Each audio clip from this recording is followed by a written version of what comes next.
And we're live. We're live. Welcome, everybody. Welcome, welcome, welcome. I am changing the game being displayed to Stellaris. It's still starting up, but welcome. Gee. Oh, what are we doing here? Yay. Okay. Welcome, KAYSH. So glad to have you here. Alright guys, we're gonna kill him with KAYSH today. We are continuing our capitalist conquest campaign. Waiting for the game to start up. We have some music playing? We don't have the game music playing. It's totally okay. Gotta stretch. Definitely gotta stretch. Got some water in my cup. I might want to go and oh, why do I have these headphones on? I don't need these headphones on. I have some water in my cup. I need to get some orange juice soon. Welcome. Welcome, Hannah Lee. Hannah Lee. Hello. Hello. Anyway, yes. Welcome. So glad you could join us. We're still working on just starting the game up. Taking a little while. Because we're streaming. Right? By the way, the last episode of Frostpunk has been recorded. Also, hello, Jin. Welcome. So glad you could join us today. The last episode of Frostpunk has been recorded. I still need to edit it out because it crashed like 1 or 2 times during the course of that last episode, but I don't know. That game crashes too much. Seriously. Frostpunk definitely crashes a lot. But I believe the last episode for Frostpunk is going to come out next Monday. So, there you go. That's going to be the last one of Frostpunk. And then after that, the following series, the next series will be coming out the following Friday. And I've already recorded the first 2 episodes of that. I've recorded the first 3 episodes of Rise to Ruins, which is going to be the game after Nantucket. That's coming out. That's going to be debuting this Saturday. It's very exciting. By the way, Donald Trump and Kim Jong-un met like an hour ago. I don't know what's happening with that. Hopefully something good happens out of it. Right? I'm adjusting my camera. Sorry. Still waiting for the game to load up. Just waiting on it. It's almost done. Here we go, guys. It says 100%. Okay, so it should be working at this point. Let's check it out. Yeah, Stellaris. Here we go. We got it. We're gonna display Stellaris. Okay, Hesukar League. Hesukar League, guys. We're gonna kill him with KAYSH. Gotta get the KAYSH. Oh, you know what? I totally forgot. I'm gonna call Dizzy. I'm gonna call him.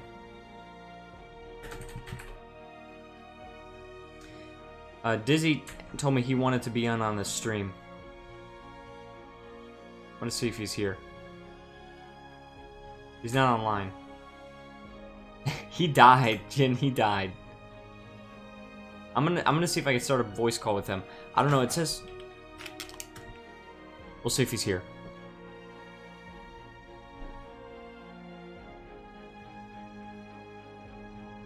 Hi, welcome.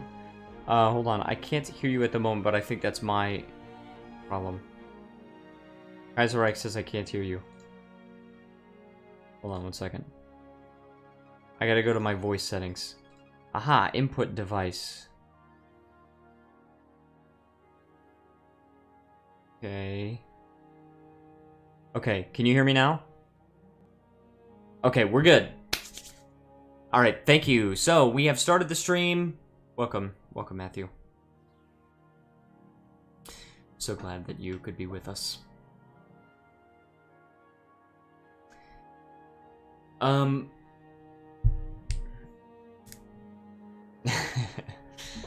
Also, Jin is lamenting the death of our scientist that was named after a Korean curse word. Dang it, man. Have you seen the new dev diary for Imperator Rome? It explains the power types of the game. It's definitely not going to be about... It's definitely not going to be the same type of stuff as the Monarch points in EU4, so it's very interesting. Kaiserreich says, chances I'm gonna hang myself today are pretty good. Please don't. That's not okay, Kaiserreich.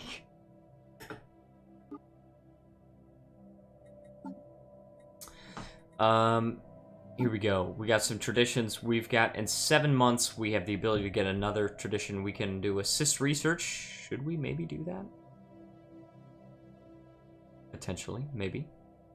We could do the leader experience gain. We could do faith and science after that. And eventually, we get... increases our research speed by 10%. That's pretty good. Alright. Are you going to be watching the stream at the same time, Matthew?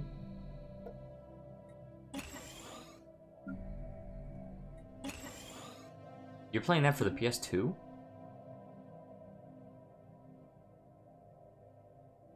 I didn't even know it had a PC port.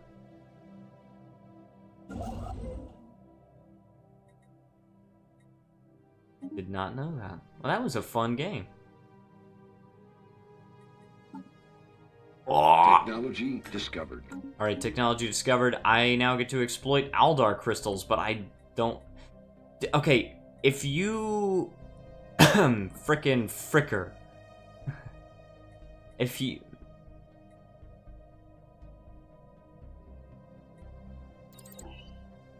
Oh, cool.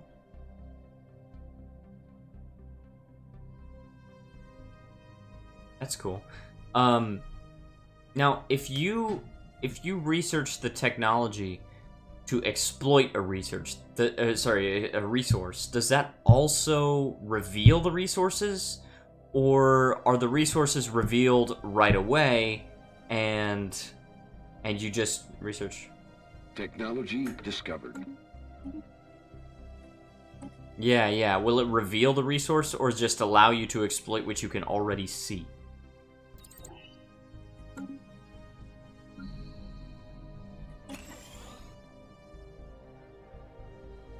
Okay.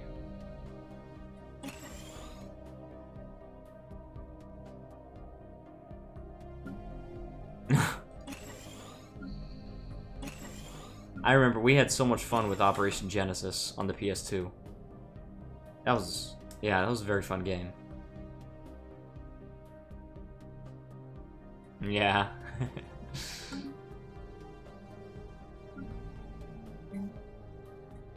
Oh yeah. That was really cool.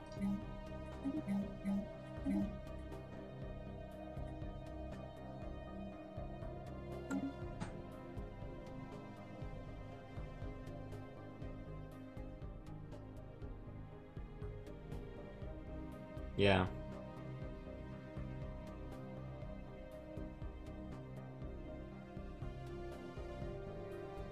Yeah. Not quite a potato, but kind of a potato.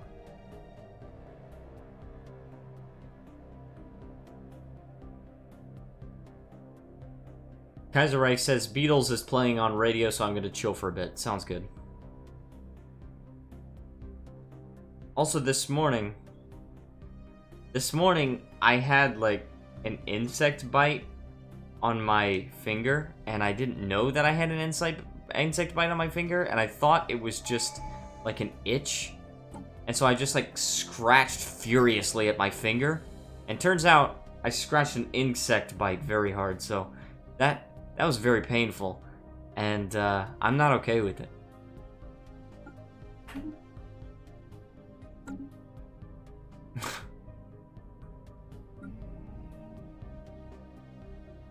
Annalise says malaria.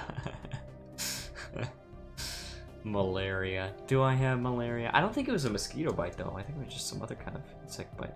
Probably some, like, radioactive spider.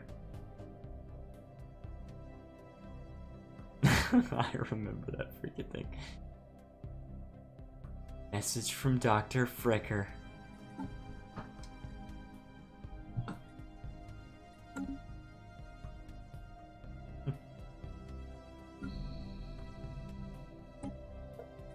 Parasaurolophus.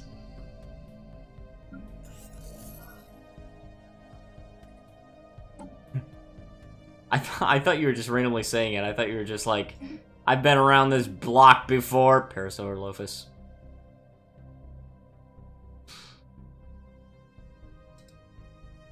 Now, with this starbase capacity, can you still build like outposts in order to just increase the size of your borders?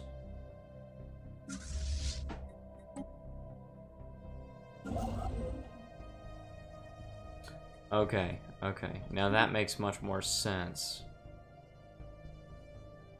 Parasaurolophus. Parasaurolophus. Ships upgraded. Ships upgraded. Oh no! Technology discovered. Upgraded.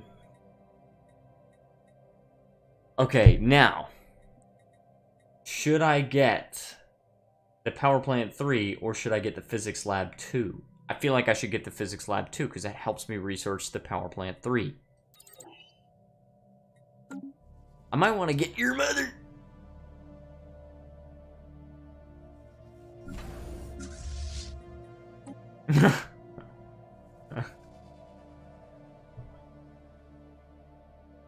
Wow.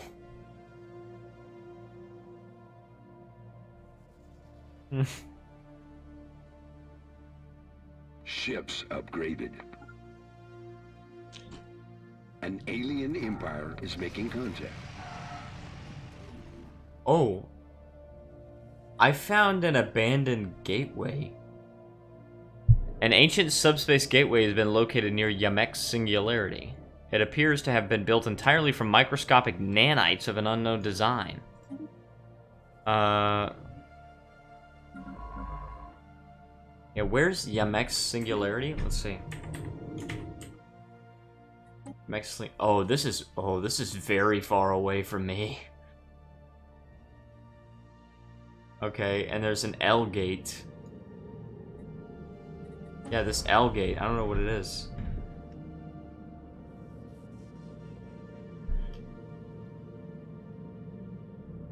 Kaiserreich says, it's a shame I can't turn up stream volume or have headphones. We need to wipe out our species. What? Although the gateway emits a faint power signature, it has been deliberately locked into some kind of maintenance loop that prevents its activation. Until we find some way of aborting this process, the L cluster will remain beyond our reach. L cluster? Oh, wait. Instead, the only valid destination is an uncharted group of stars just beyond our galaxy that has been designated the L cluster by our astronomers. Wow. How do we even see that? The L cluster? Oh. I wasn't aware of this. I actually really like how isolated my little patch of stuff is.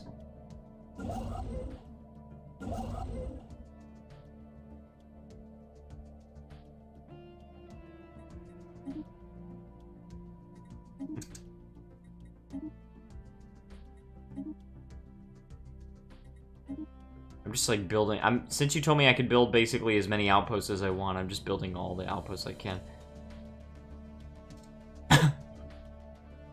It's minerals, right?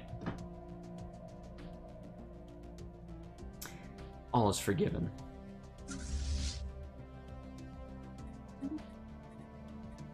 Oh, the Sergog Interstellar Confederation. They're egalitarian fanatic militarist.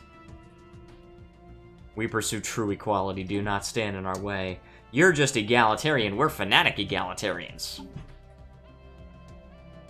So, you fricker.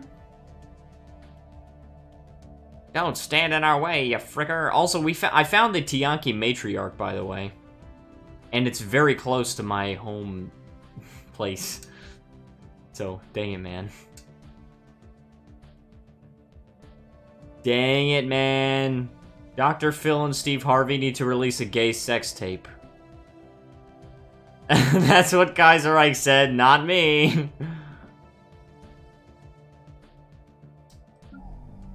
Oh, whoa, we've got a huge surplus of food. That's plus 10. Pretty good, actually.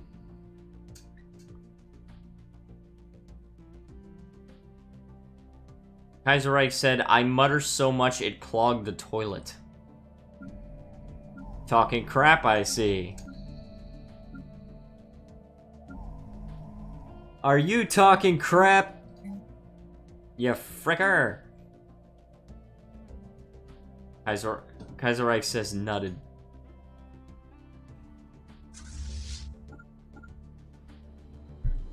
Engaging enemy station. Yep.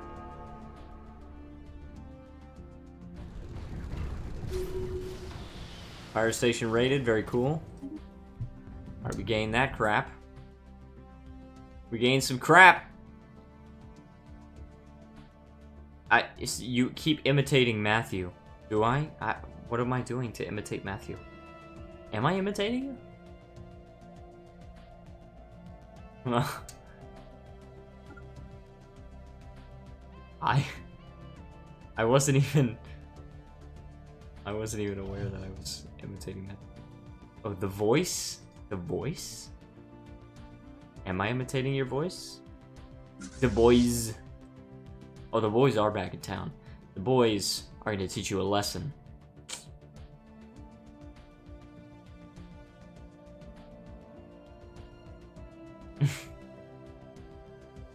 Kaiserreich says, woka woka.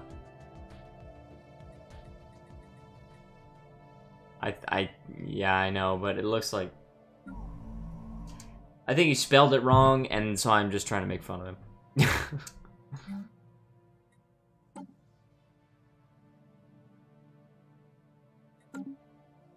Oh, that's right, tomorrow is like an election day in Korea. Matthew.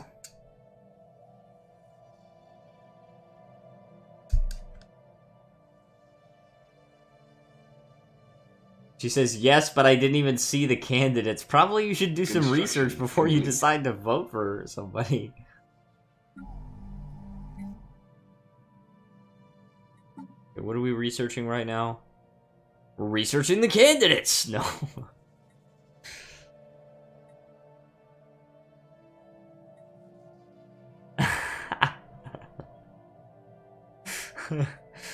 Ah, yes. Old sim games.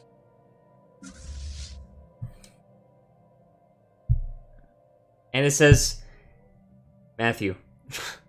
And it says, I would just vote for handsome people. Oh no. Yes, it's a very bad idea. The Truth says Sud. I think he meant sup. Yeah, there you go. Hi, The Truth. Welcome to the stream. So glad you could join us. I feel like this is somebody that is already on the channel. It says, I don't know. Is that a default profile picture? I don't think so.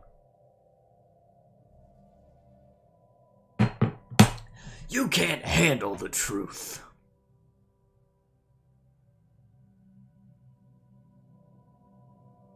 Yeah, I was Steven, my dude. Okay, yeah, Stephen McLean. Well, welcome. So glad you could join us, Stephen McLean. Did you see the updates they put out for Totally Accurate Battlegrounds?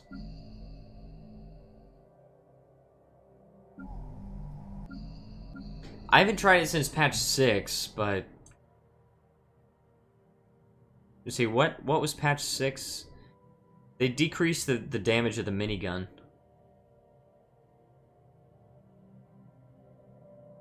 Let me see. Let me see. Oh yeah, they're also testing out having 50 players per game.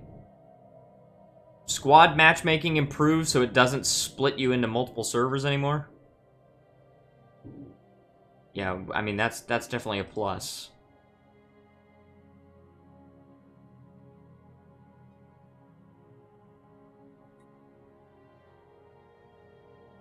Okay. Okay, let's see. We got this armada here. We're going to destroy the pirate station. To destroy the Fire Nation as well. Let me see. Slightly raised volume and tweaked distance settings for player movements. Slightly lowered overall gun volumes and tweaked levels between gun types. Tweaked gun distance settings. Lowered suppressed sounds. Raised some explosion distances. Yeah. That's basically it. That's what patch 6 was. Alright, we raided that pirate station. L-Gate insight gained. The module also contained an ancient datapad with partial schematics of what appears to be a subspace gateway. There are no records of where the pirates obtained this mysterious datapad, but it was furthered by our understanding of how the Galactic Gateway Network functions. Have you ever been to the area outside your galaxy? Because it allows you to travel to an area outside the galaxy. Yeah.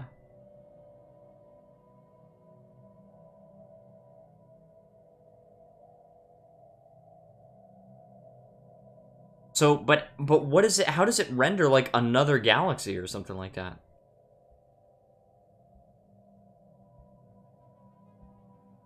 And there's another galaxy?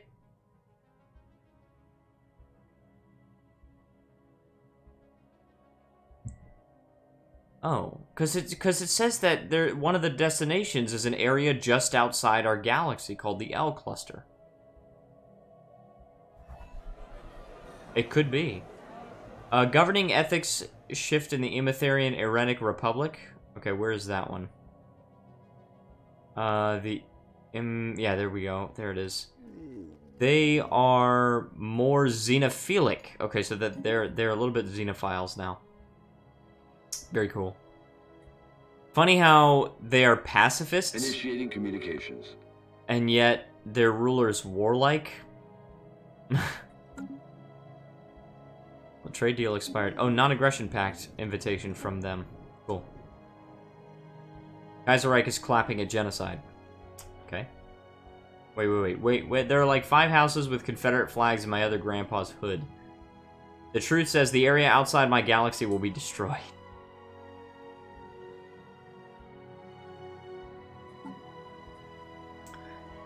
Okay, still chugging along with this research. I'm gonna actually put it on 5 speed. Dude, can you go ahead and look up? Could you just do me a small favor and just look up that what's called the new dev diary for Imperator Rome?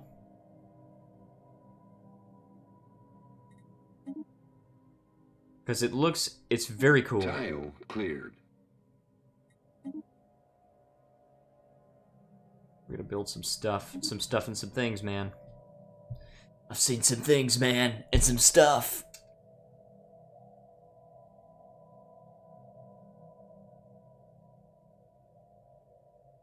Yeah, no, yeah, find it in written form, dude.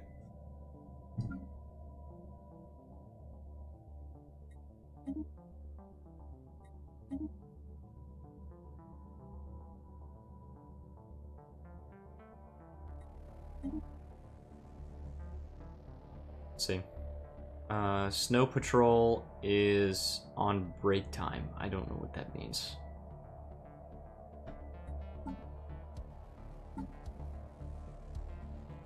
Okay. You could probably find... Just look up Imperator Rome on Steam. Construction complete. Oh, well, there you go. Subreddit.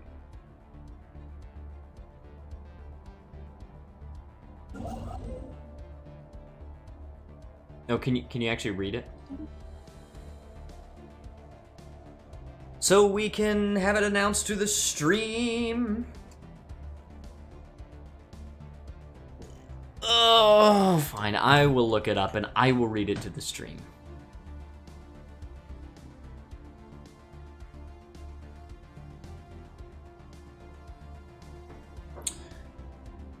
Okay, so I'm going to visit Imperator Rome from Steam. And where is it? It's number 1 on my wish list, by the way. Okay, Dev Diary number 3.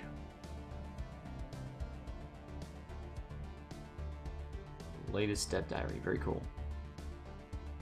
We're opening this. I now have a surplus of 16 food, by the way. That's pretty good.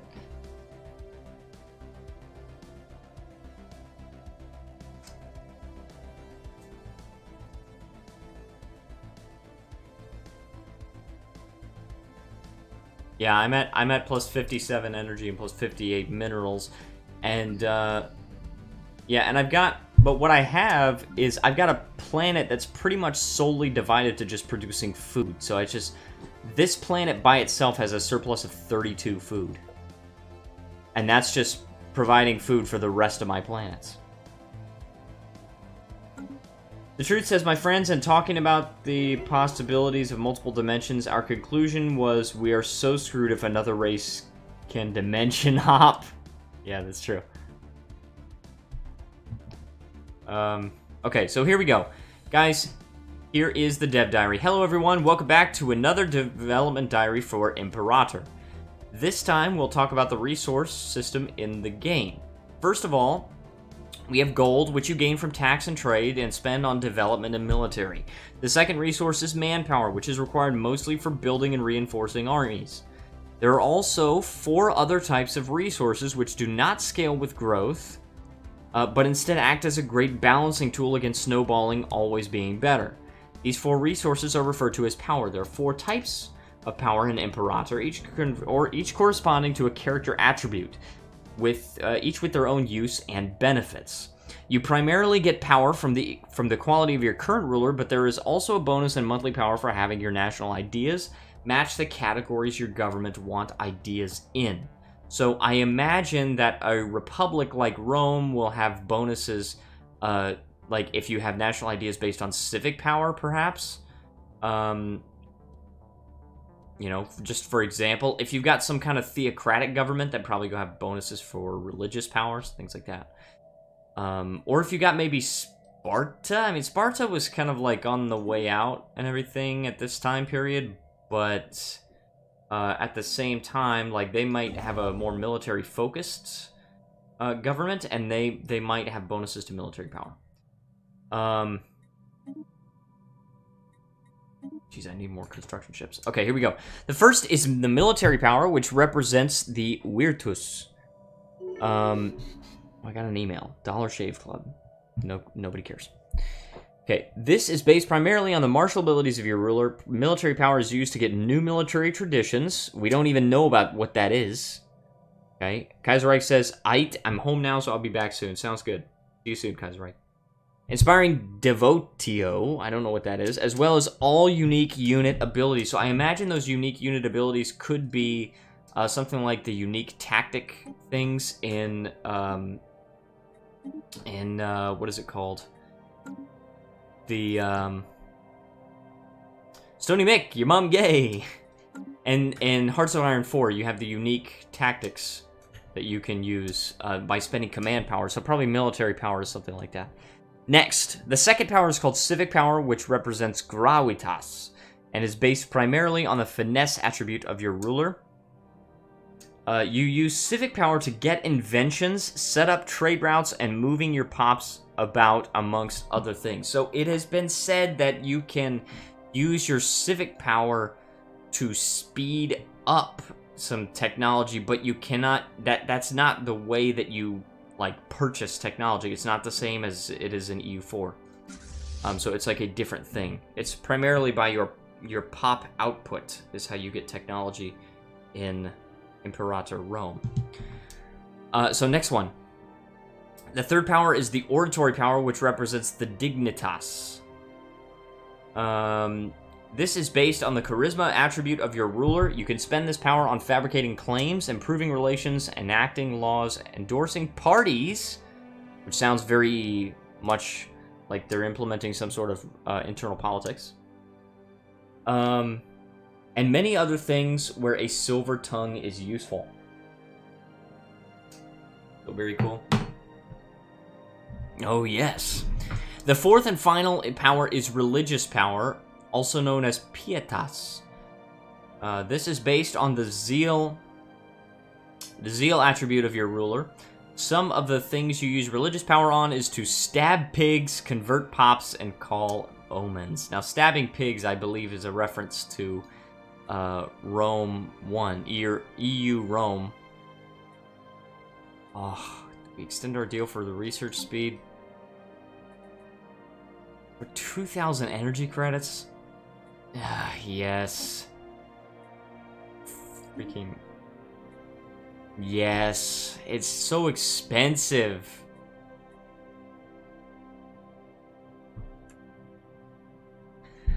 Okay, now let's see. We've got... there are lots more abilities and interactions that may or may not use a combination of power to use, but your technology progress is depending on your citizens' output, not on your spending of power. Next week, we'll take a look at the units of Imperator. So then they also gave us this this screenshot here. They're playing as Athens, and there are very many city-states here in Greece. And it might be very, very fun to play as these things. It might be very fun to play in Greece. We got all these different city-states vying for power. That might be very cool. However... Thanks. However, Macedonia is quite large, and it might be a very big challenge to defend against Macedonia. Now, this is post-Alexander the Great. So, because of that, Macedonia might be weak. They might be kind of like reeling from the loss of a great leader such as Alexander. But we never know. I mean, they could be quite strong, and it might be very much of a challenge to actually play as a city-state. But either way, Matthew, you and I should do a campaign when the game comes out, starting as 2 Greek city-states trying to cooperate. Perhaps Athens and Sparta. Unless you don't want to play as Sparta. If you do not want to play as Sparta, then you could play as a different one.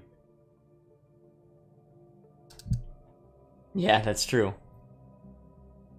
Kaiserreich says back and now I can hear you. Yeah, because we played in Imperium Universalis.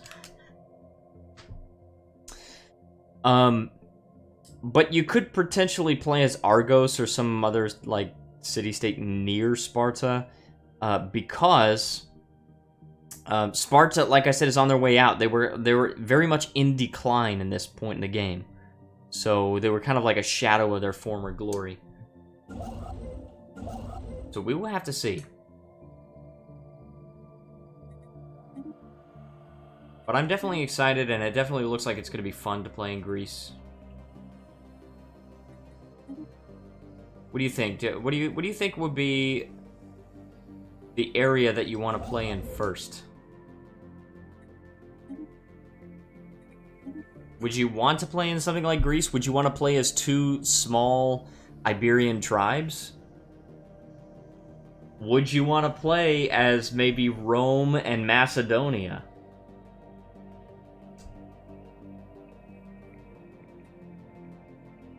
But if we do Rome and Macedonia, we're not going to have a guaranteed alliance, because I'm probably going to try and form Rome's historical borders.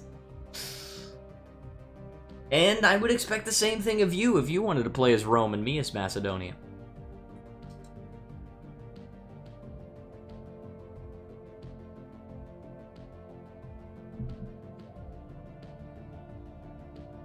I think in the second dev diary, you might be able to see a screenshot of Iberia. And if you look at northwest Iberia, there are tons and tons and tons of tiny little tribes you can play as. And that could be very fun to play as in that area. I don't know, I'm just very excited for Imperator Rome. It's definitely my most looked forward to game at this point. Because, I mean, it just looks so good. You know what we should do, though, is, we should... Wait, is this multiplayer? Hold on. I'm pretty sure this is multiplayer. Yes, this is multiplayer, dude. We should play... It's an old game. It came out 10 years ago. But Europa Universalis Rome. That could be fun to kind of get ready for it.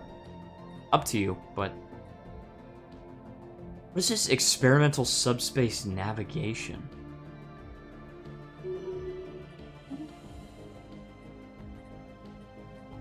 I mean, it's not a very expensive technology. Might as well try to get it. Target Casus Belli. The Shantari Commonwealth can now use the ideology Casus Belli against us. What? Why? Because they're spiritualists? But they're peaceful. Annalise says, too obsessed with Rome. I am. I'm so obsessed with Rome. I'm a Romophile.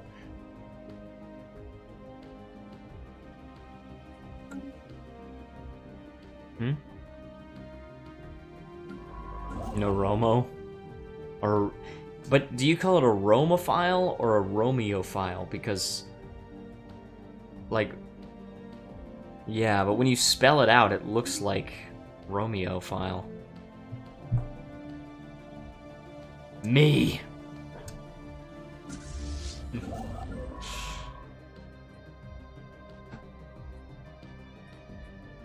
Okay, what about our unity?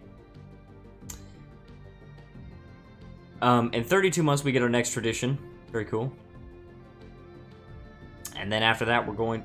we might want to do assist research, because that might be a good option to potentially increase our engineering output. Also, we can upgrade some buildings here. Oh yeah, we got the physics lab upgrade. That's right. Forgot about that. Let's upgrade our physics labs. Boom. And boom, boom.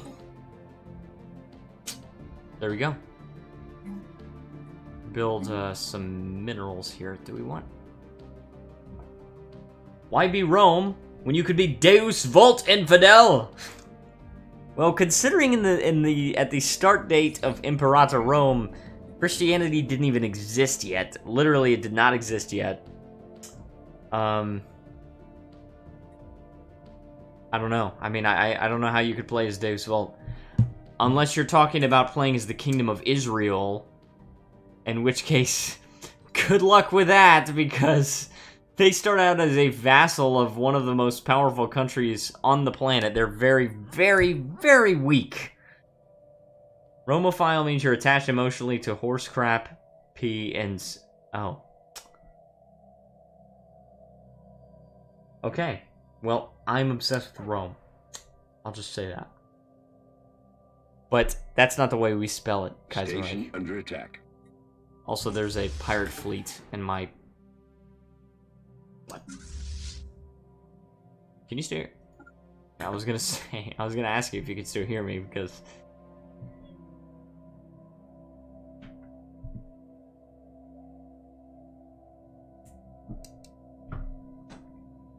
If you guys don't know, because you guys have no context from Matthew, but if you guys don't know, he's playing a different game, and that's why he's just randomly cussing at people that don't exist.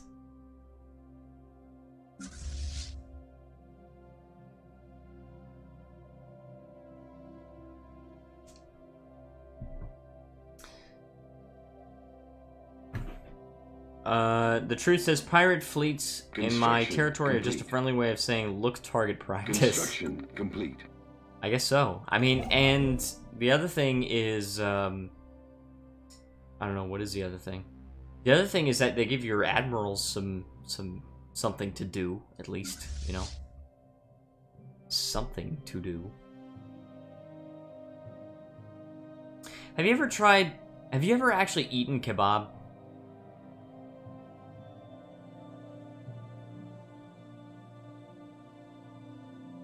You should. It's excellent. It's very good. There's a place actually kind of close to where I live. It's called Star Kebab, and they actually deliver.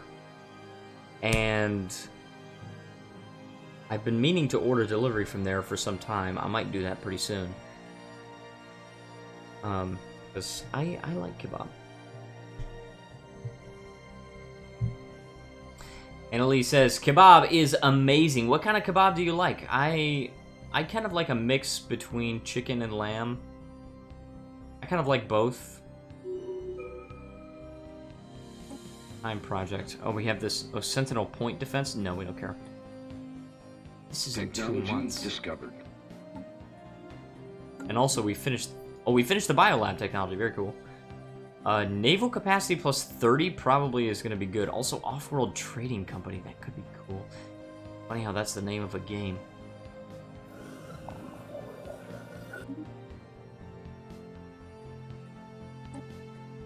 Let's try the naval capacity one.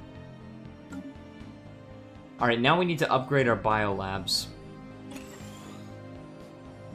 Kaiserreich says restore mighty Byzantium. Byzantium is not so mighty anymore, are they? Technology Considering they discovered. literally don't exist. We've discovered plasma thrusters. We can research star fortresses, or I think what we're gonna do is freaking frickers. I think what we're gonna do is research the engineering facility 2, and then upgrade all of our engineering facilities so that we can research the living metal thing next. Living metal technology is so expensive. Oh, these guys are fanatic authoritarian, but they're also pacifist. Harmonious collective? Interesting. Special project complete. Special project complete. What is this? Strategic resource information. Wait. What? Oh, we found Pytharin dust. Oh, but that's on the complete other side of the galaxy, though, so... The truth says... These dragons... Go ahead, what? Yeah, I found it 2 stars away from my home system. I mean, I already had the technology as an option. It's just that it's so expensive. So I've got to like research other things in the meantime. And whenever I get some stored engineering research, then I put it toward it.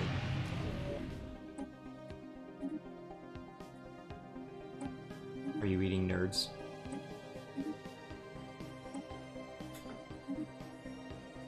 Oh, stop greeting all these. This is the same. It's the same empire keeps greeting me over and over again. You actually were eating, nerds? Cool. Okay, borders closed. Oh, this person closed their borders. They're slaving despots. Alright, well, who cares? This revealed Enghost Vapor. Top research production. That's, again, on the other side of the galaxy. We kind of, like, don't really have any good resources except for a really, really good one, and that is known as living metal.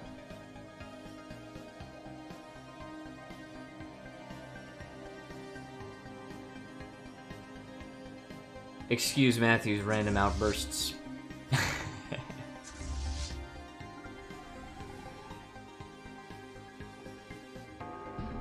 Okay.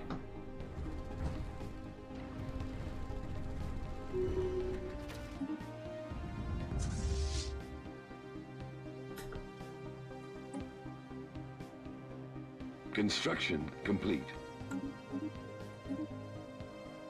Okay, construction complete. We constructed some things, some stuff and some things. 12 months until we get experimental subspace navigation. I actually do not know what this will do. But we're gonna find out. It's a rare technology. Construction complete.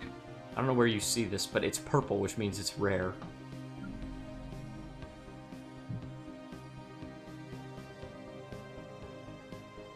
I'm excited to get this living metal, though. And we also have some terraforming gases.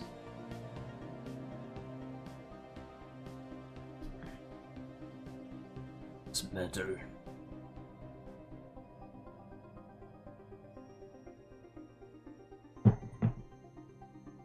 Yep.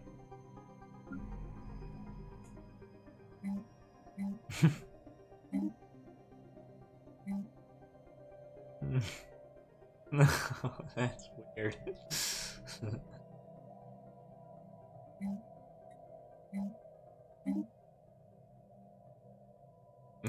Wow.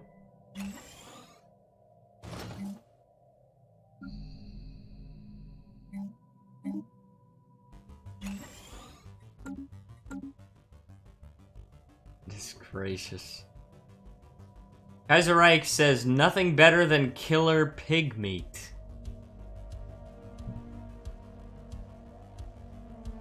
Well, he was talking about dragonfly meat yesterday.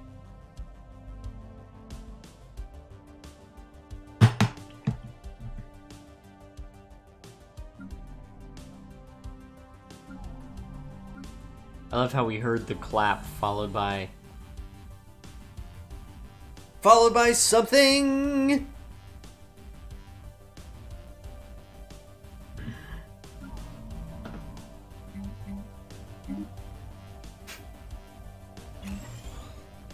Build another science lab over here.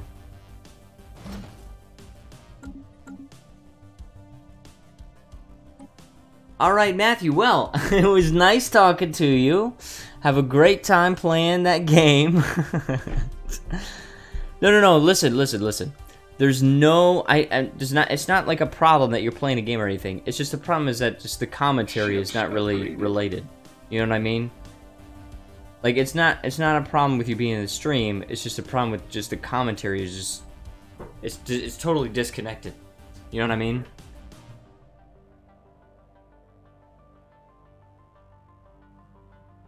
No, I'm totally okay with you staying in the stream, but I would like for us to have an actual conversation, you know what I mean?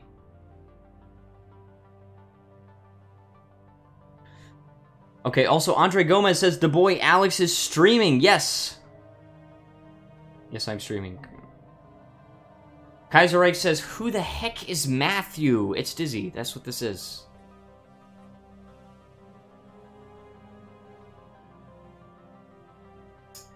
There you go.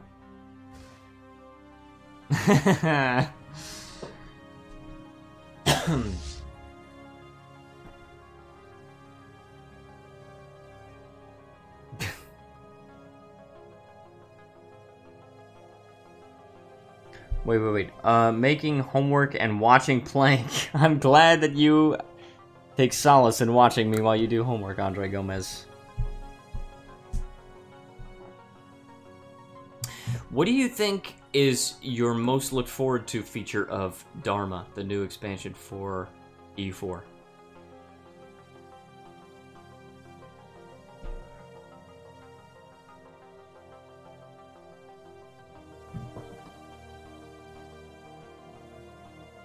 Well, they're making some changes to estates.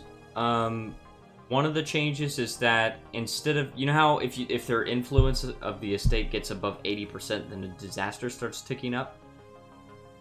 Well, now they're changing that to where the disaster will not actually start ticking up until it gets to 100%. Yes, that's one of the good things. The other thing is, if construction complete. If technology discovered. Insane. Even if you don't have the Cossacks DLC, you still get access to estates. They're becoming a free feature. But if you do have the Cossacks DLC, then you will also get access to the unique Cossacks estate, and then also you will get an option to play as the revolting Cossacks tag that comes when the Cossacks revolt. You actually get to play. You get the option to play as them. Yes, it's pretty cool. The other option is like the complete overhaul of the government system, where you have like all these reforms that you can pass and stuff. It's very, very interesting. That's probably the feature that I'm looking forward to the most. Where every government system is actually unique, and you have like, if you're playing a tribal government, then you have like this unique and designated way to reform your government, and you can still keep like different tribal traditions if you want when you reform. So very, very cool. Some other, I think there are some other changes coming to India. Oh yeah, like trading companies, things like that. And also says, also Andre Gomez says he wants Hearts of Iron 5. Dude, Hearts of Iron 4 came out 2 years ago. How can you say you want Hearts of Iron 5 already? Dude, they're still making DLC for... they're still making DLC for Crusader Kings 2, and that came out 6 years ago. They're making Holy Fury, although I imagine that probably is going to be their last one. They might put out a couple of, like, support patches after that, but I don't think they're going to work on another expansion pack after Holy Fury. They're probably going to work on Crusader Kings 3 and then reveal it at the next ParadoxCon. After Imperator Rome has come out. EU4 equals no DLCs, no fun. I mean, I think, but yeah, EU4 still has quite a bit of, complete. Of good... You still get a full game. Of course they give you the most rich experience, but let's remember that you do definitely get a complete game if you only buy the base game of EU4. Like, let's take the features that are actually added by the DLCs. Like, okay, going back to, let's see, what was the first one?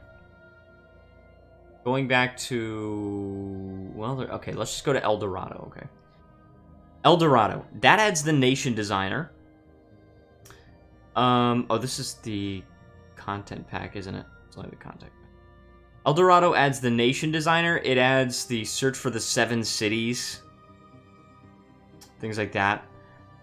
Where are these freaking DLCs? Okay, Mare Nostrum. No, that's also a content pack. I'm looking for the DLCs. Okay, expansion. European Universalis 4, Conquest of Paradise. That was the first DLC that came out, as far as I know. Conquest of Paradise adds a lot of flavor to playing as the Native American nations. It allows you to get colonists and stuff as Native American nations. It also allows you to use Random New World. Colonial nations. Okay, it allows you to actually form colonial nations. You can manage your colonies, or you can play as a colony. Okay, so those are the features. So if you have the base game, then you don't have any colonial nations. It's just part of your territory. There's not a subject of you, which is not completely horrible. I mean, of course, it does add some flavor. It expands everything. What else do I expand? And then you don't get to use Random New World, which, let's be honest, it's still definitely a complete game without Random New World. And then expanded Native American gameplay. So, the Native Americans, I mean, now, you would not be able to form federations. You wouldn't have the unique Native American ideas. You would not have unique Native American buildings. So, oh, and it also, let me see. Does it also add nations? I don't think it adds nations. I think it's just like... I think it also adds the ability to migrate as Native American nations if you're just one province. So there's that one. Wealth of Nations includes... Looks like... Oh, privateers? But again, it's still a complete game without the privateers, right? It adds the ability to move your trade capital. You can start trade wars, but when have you ever used a trade war? Right? And then also trading companies, which I believe they are forming... I believe they are actually making trading companies a free feature, but they're adding unique features if you own Wealth of Nations. There's... Hold on, I gotta look at the chat. Oh my gosh, guys are right. When you're the boy that likes Hearts of Iron 4 and sees EU4, what old history Hearts of Iron 4 is this? It expired. Okay, very cool. Yeah. Anyway, Res Publica. Okay, Res Publica. You get a new government type, Republican dictatorship. You got, like, a faction system for the Republic, but that's not, like, some super in-depth system that you're, like, really missing out on if you don't have it. You got election events for Dutch republics, and then new idea groups. I don't know what those were, but... Art of War allows you to make templates, like you know how you can have a template for your armies? Like you can designate, okay, this specific amount of infantry, cavalry, and artillery.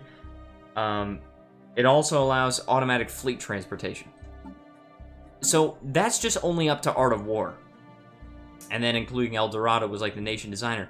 If you have the base game, yeah, you're missing out on a few features, but I definitely think you still have a complete game. It's just a lot of things here and there. Like, a lot of the updates that come to the game, like the major updates, you know, where they add, like, a whole ton of new provinces and all these new nations and all of that stuff, those are in the form of free patches. And people get those mixed up. People think, oh, like, well, what if I don't want to buy the DLC? Then, you know, I can't get anything. But no, you're actually still getting a lot. It's just that, you know, it's getting confused, and you're actually getting something that's part of a free patch.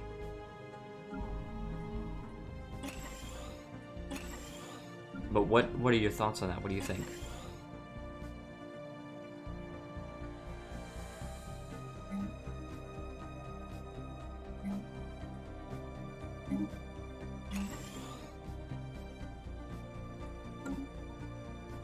Yeah. I agree with that. I think that if you don't have the DLCs, you still get the EU4 experience. It's just that, yes, with the DLCs, you get the complete EU4 experience, which is fine with me, because when the game was released, that was the complete EU4 experience. It's not like a whole bunch of stuff was missing. You know what I mean? Like, it was designed to be a certain kind of game when it first came out, and it was mainly designed to be a game where you could play in Europe and have a very fleshed out experience. But as they made more and more DLC for it, now it's sort of shifted into a game where you can start as any country in the world and bring that and shape history. And it's become that kind of game, even though it wasn't that kind of game in the beginning.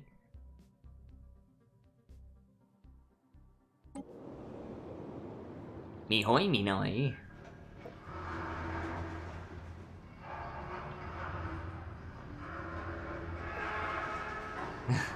Also, Jin says, Met, Together for Victory and Death or Dishonor are skippable. Those are DLCs for Hearts of Iron 4. Because somebody said, I think Andre Gomez says, Hearts of Iron 4 without DLCs equals not a World War II game. I would argue it's definitely still a World War II game. They're adding national focus trees and stuff like that. Technology discovered. I would also say that the DLCs for Hearts of Iron 4 are kind of like a little weak in features. I would say. They're a little weak in features. But that's not to say that they're not worth it, because I definitely still think that it's worth it to get those DLCs. Very weak. Still no espionage, no complex internal politics. Yes, they're focusing right now on fleshing out the actual combat systems, I think. The combat systems, perfecting the AI, I mean, as much as it's going to get. Of course, you cannot make perfect AI for a game like this. Research station lost. But DLC 6 new focus trees. Lost. And $40. No, that's not it.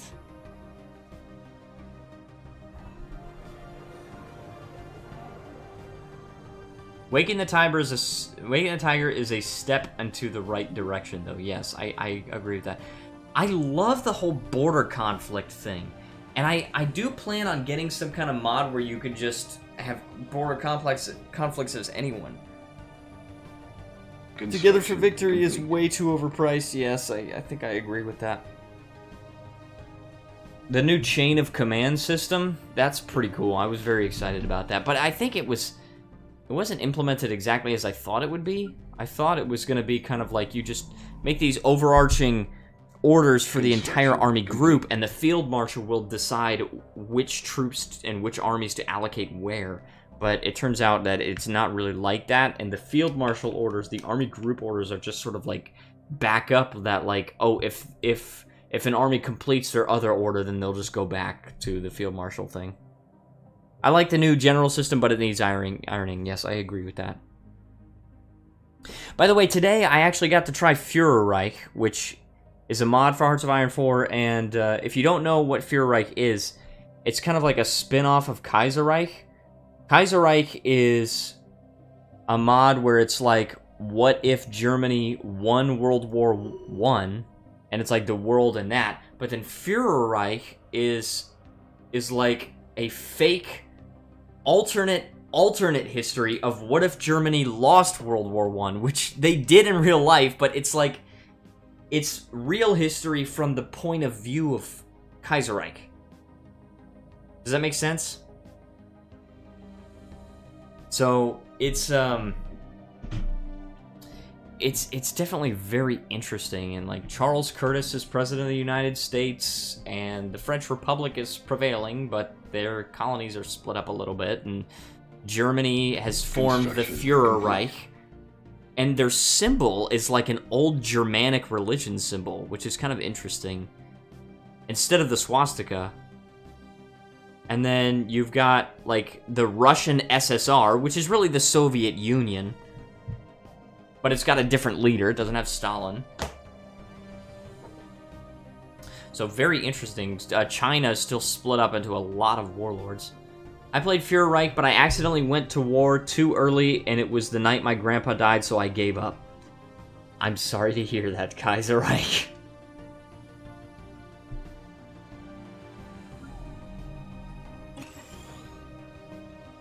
Okay, upgrading these things. Guys, I will be right back, because I'm going to get some orange juice. So, Matthew, you could keep them entertained for a couple of minutes. I'll be right back, guys.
Alright, and I'm back. Got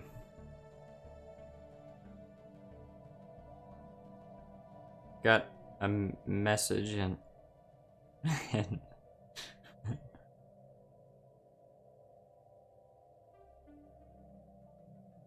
Yes, I'm back in the saddle again. Oh, I definitely am. I definitely am totally back in the freaking saddle. Construction complete.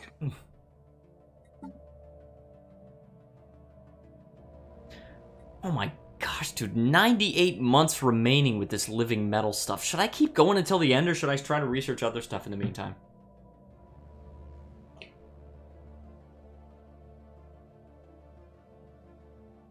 I mean, I have living metal in my borders already.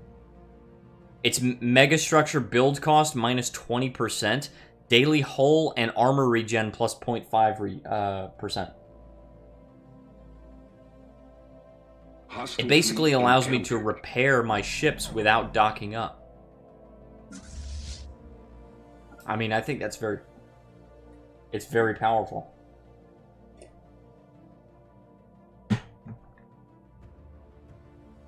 Mining station lost. Mining station lost because of these frickers. Yes.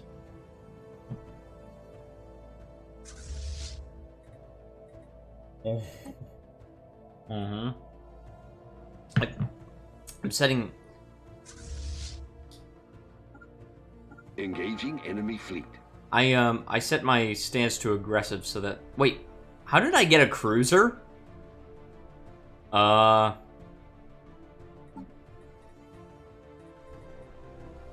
guess so, maybe. Oh, I have a cruiser design now. I didn't realize this. I don't know, yeah. I have no idea. Well, let's see. Let's put this thing. We got one... Yeah, we got one cruiser in the... Oh, holy frick! Our naval capacity is insanely higher.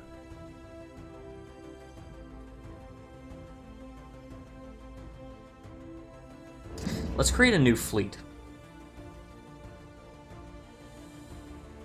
And... Hi. And... Hi. That's yes in Japanese, if you didn't know.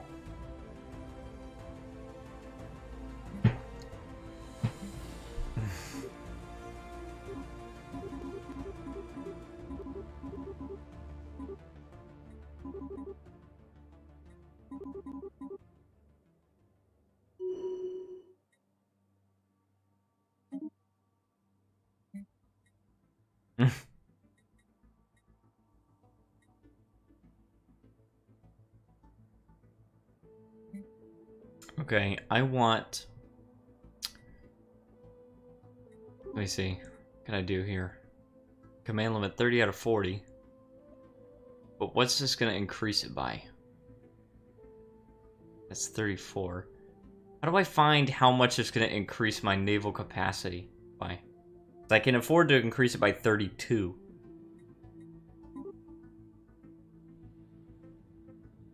I don't know. I definitely do not know. Oh, okay, it's the command limit. Okay, the command limit of each fleet. Okay, I got it. And then we can reinforce it. We can just create this fleet instantly for 5,200 minerals.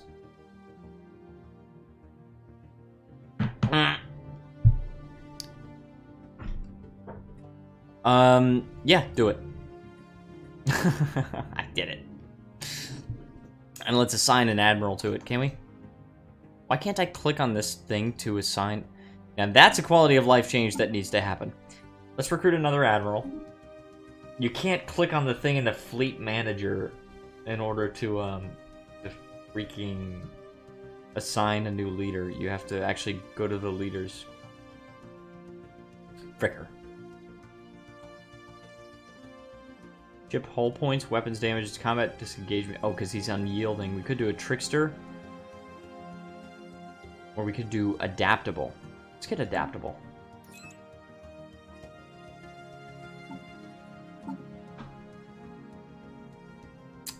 Okay.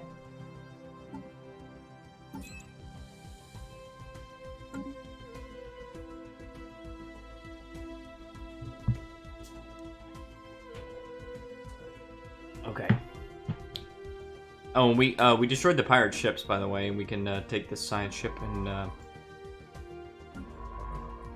do this. There you go. And I also want to look for a planet with the most engineering output. This is 14, this is 0, this is 8, 7, 4, and 0. So, obviously I want to assist research here. So let's go over here. Boom. Go to my home planet and assist research. Because I really want to increase output. I don't know exactly how much it's going to do. Andre Gomez says, playing how much is Hearts of Iron 4 in the USA? It is $40, full price. Goes on sale for like $16 or so, but... Kaiser Reich says, what is that, a weeb mug? No, it's a Guild Wars 2 mug. It's a Quaggan mug.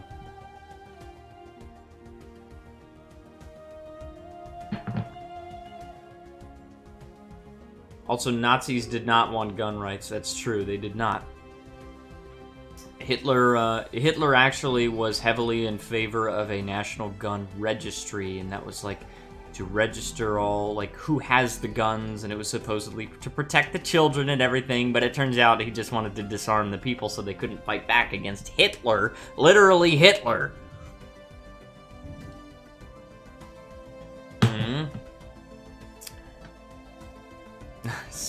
Siege Hitler. I'll stop. Okay, I'm gonna build a mining station over here. Build some research stations over here. Technology discovered. Technology discovered. Boom. Tile blockers. Okay, now we can clear mountain ranges. Very cool. Fleet command limit. That could be cool. Oh, alien zoo. Do we need one of those? Because we have alien pets. Oh yeah, it's society research, and we're weakest on society research. They're talking about Brazilian politics. I can't comment on anything in Brazilian politics just because I don't live there. I don't research that at all. You know, Donald Trump met Kim Jong-un 2 hours ago.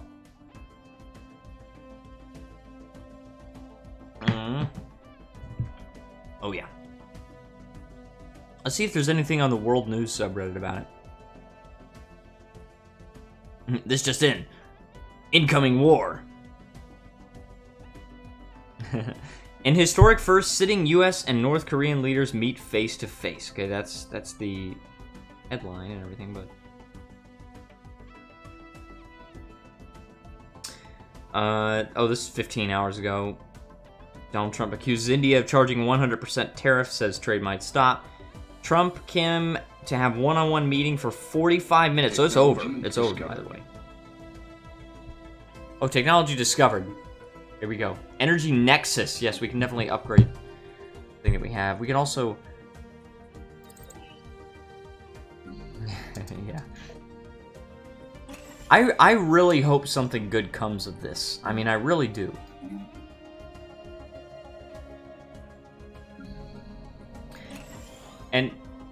And no matter what actually happens in this meeting, it's historic. This is actual history in the making. Of course, everything is history, but this is very important. This meeting. I'm very excited to see what happens.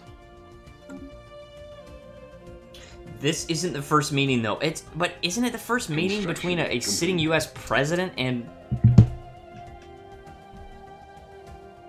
Oh, okay, well, there you go.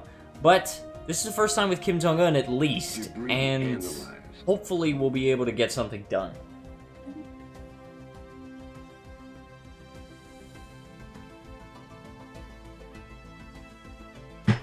I don't think America was ever poopy.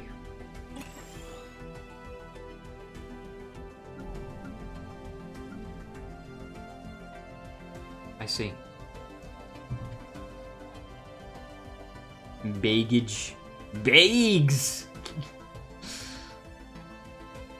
Okay, let's see if there's an auto TLDR on this article.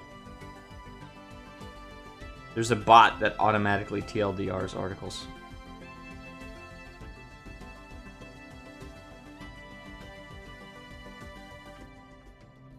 Okay, let's just... I don't see the auto TLDR, but I'm gonna read some of the comments on it.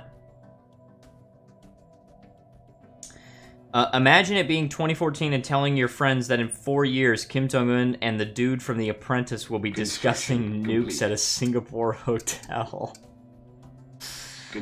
Honestly, we might be seeing history. I really hope so. The flags feel so weird. Never thought the flags of these countries could stand together. It's good news for everyone in East Asia, even the North Koreans. How is there not a sticky mega thread about this? If it's history being made, opinions on him aside, this is literal world history, and there is a mega thread that was just made. Hope this goes well and leads to positive things. Never thought I'd see Kim Jong-un and Donald Trump shaking hands. This is actual history in the making. Their initial handshake was very respectful, with both smiling at times and giving light brushes with their other arm. Way more respectful than Trump with any of the G7 leaders recently. Oh, Construction man. complete. Yeah, Trump has like this awkward handshake where like he grabs your hand and then he like yanks you into him. Like, Cleared. it's so awkward. Yeah, he like pulls you in so aggressively. It's like, what the frick, dude? Also, did I just... Oh no, of course I didn't crash. Stellaris doesn't crash. Stellaris, like, never crashes.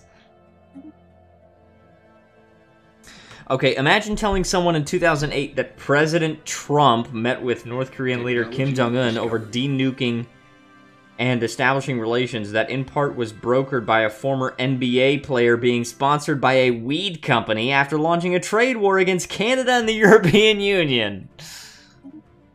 Yep. That would be insane to hear about. Also, let's get this terraforming. And then we also unlock the alien zoo. So, where's the planet that we have? Oh yeah, here, with alien pets. Alien pets has always been like a really weird resource in Stellaris. Alien zoo. Yeah, citizen pop happiness for the planet and migration attraction, but then it also has society research and unity, so pretty cool.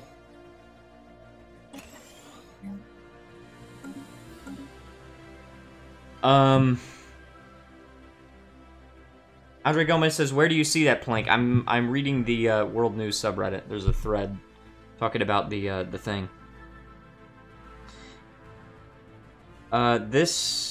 This comment says, "The madmen, they did it." Was it just me, or did Kim Jong-un seem nervous as frick? Will this be important enough to hit the front page? I hope it does. Dennis freaking Rodman. Somebody died. Leader died. Scientist. A scientist died at the age of 85. Okay, so we need... Construction complete. Dang it, man. Right?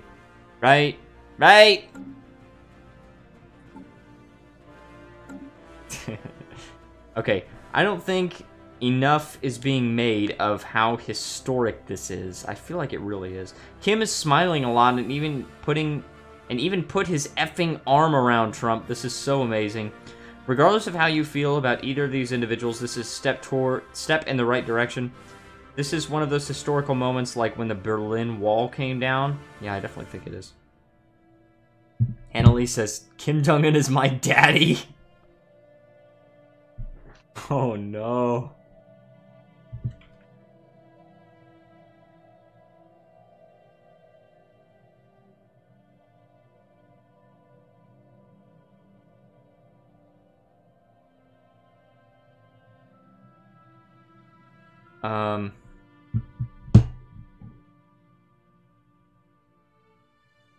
Oh.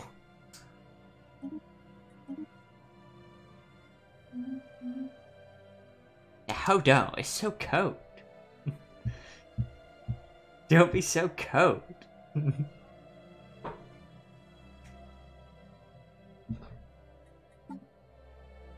Yeah. So cold.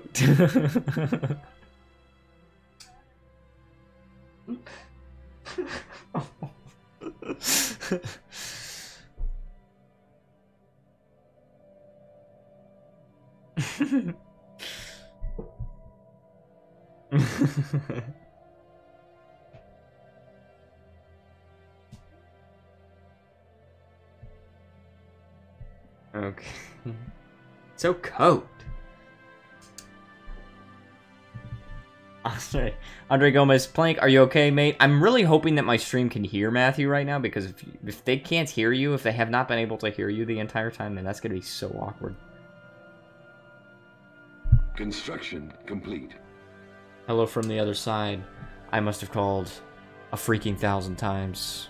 You frickin' fricker. Sincerely, Adele.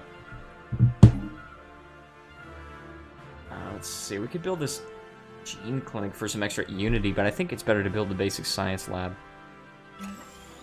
And then we could just build this monument here for the, And why can't we do this? No more art monument available to construct. Purchase a new one or disassemble an existing one. Okay. Dink Plank. She calls me a dink. No, not dank. Yes, dink. No. Definitely she would never call me dank. Oh, yeah. You freaking know it, man. You freaking know it. I feel like you do. Kaiserreich says dong plank. Also, my construction ships are not doing anything. I think we need to build an outpost over here. And then build an outpost over here.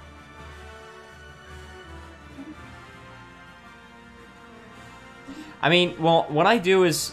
Many times what I will do is...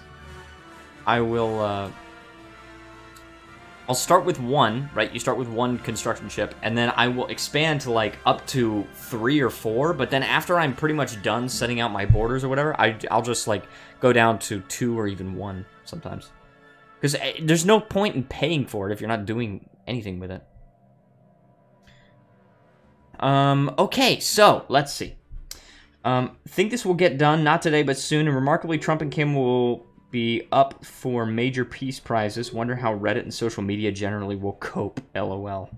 Kim looked nervous as frick during the opening statements, which, I mean, makes sense, since this is the first time he's done anything of the like.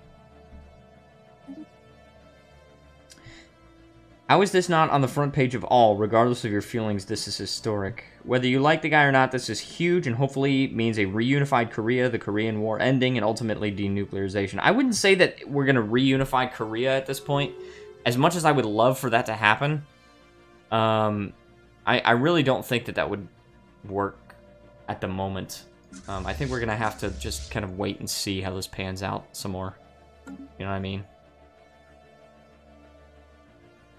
What's more likely to happen is that North Korea will remain a country.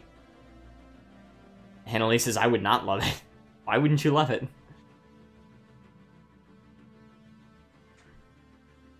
Well, yeah, that's my thought, is that they become more like modernized, and they start to have, like, I love South Korea.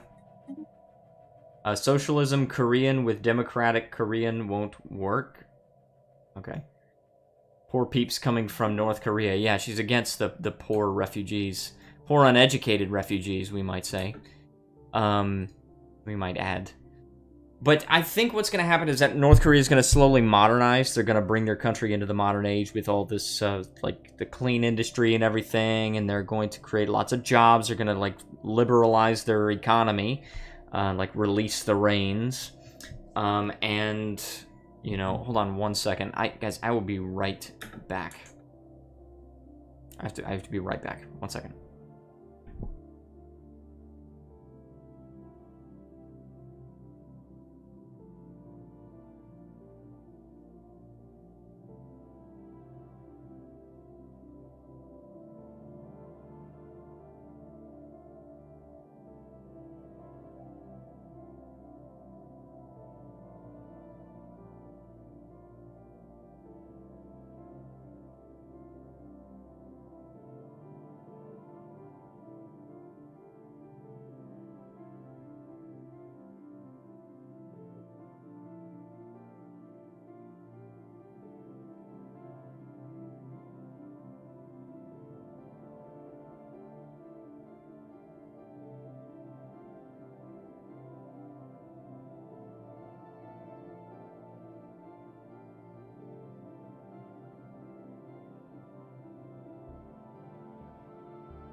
Okay, you can hear me, right?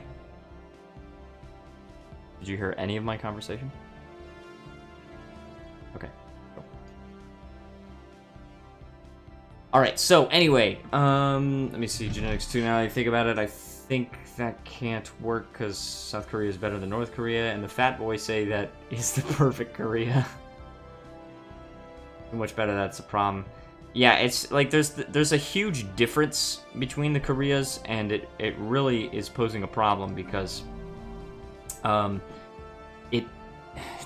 need to kind of get to where they're about on the same level. You know what I mean?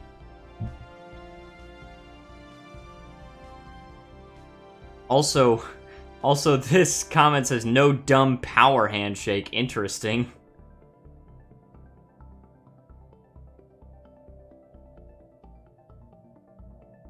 And there's also a mega thread. I kind of want to see.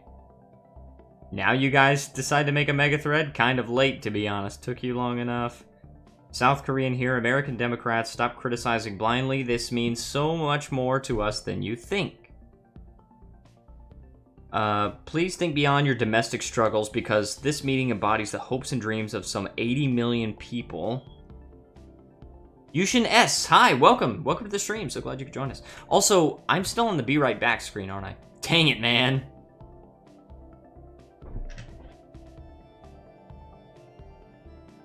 Yeah, I definitely played myself.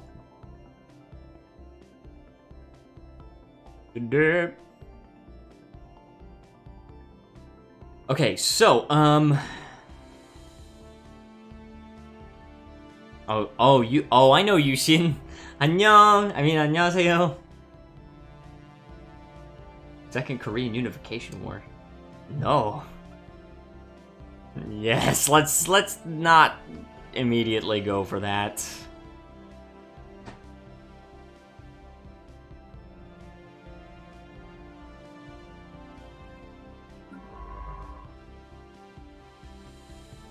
It's such an ordeal, you know what I mean?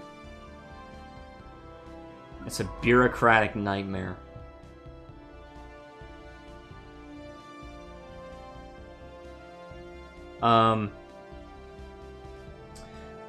But yeah, it seems... I really want to watch the video of it, too. I'm definitely going to watch the video after the stream. Hello to my grandkids and great-grandkids. I watched it happen! A mega thread a couple of hours late. Everybody's just talking about how late it is. It happened over an hour ago, but never mind. Reddit, better late and never. Let's go peace. Pyeonghwa 가자! What is this comment?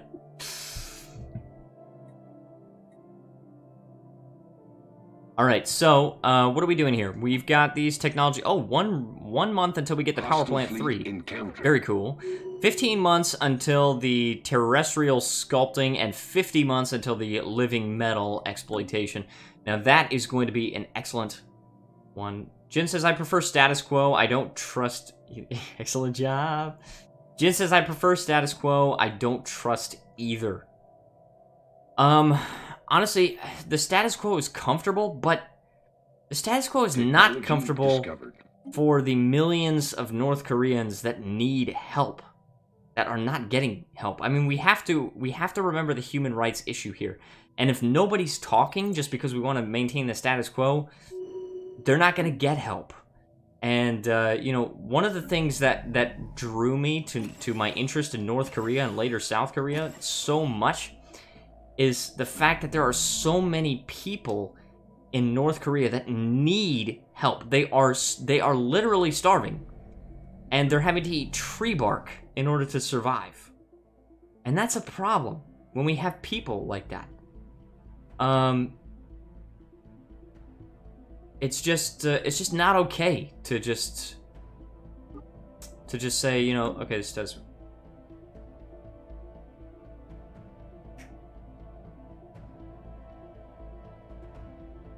Jin says, just because there's a summit doesn't mean things will change within North Korea. That's true, but it's the beginning.